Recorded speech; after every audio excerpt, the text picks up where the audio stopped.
ఇప్పుడు కేవలం 7999K up to 10 kgs వరకు బరువు తగ్గి అధిక బరువు నుంచి వచ్చే ప్రధాన సమస్యలను దూరం చేసుకోండి. ఆర్టిఫిషియల్ ఇంటెలిజెంట్ వచ్చిన తర్వాత ఏది నిజమో ఏది అబద్ధమో తెలియకుండా పోయింది. గుర్తుపట్టలేనంతగా మార్ఫింగ్ చేసేసి నకిలీని అసలు చేసేస్తున్నారు. ఈ టెక్నాలజీ బారిన సాయి పల్లవి కూడా పడి మాటలు పడాల్సి వచ్చింది.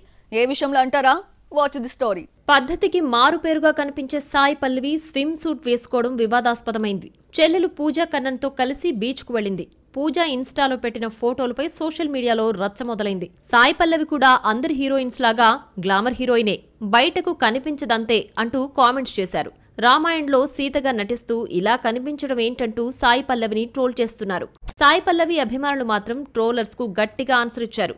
చెల్లెలు పూజ పెట్టిన స్టిల్స్ కు సోషల్ మీడియాలో తిరుగుతున్న పిక్స్ కు చాలా తేడా ఉంది. సాయి పల్లవి స్విమ్ సూట్ ధరించిన మాట వాస్తవమే అయినా అది సింగిల్ పీస్ బికినీనా 2 పీస్ బికినీనా అని తెలిసే ఫోటోలు షేర్ చేయలేదు. అయితే మార్ఫింగ్ రాయుళ్లు బికినీ ధరించిన ఇద్దరు ఫోటోలకు అక్కా చెల్లెళ్ల ఫోటోలు పెట్టి జనాలను నమ్మించారు. మార్ఫింగ్ ఫోటోలతో సాయి పల్లవి ఫ్యాన్స్ ఫైర్ అవుతూ బీచ్ లో చీర కట్టుకుని తిరుగుతారా? సౌకర్యంగా ఉండే వాటిని మాత్రమే ధరిస్తారు. ఎలాంటి బట్టలు వేసుకోవాలో చెప్పే హక్కు మీకెక్కడిది అని ప్రశ్నిస్తున్నారు.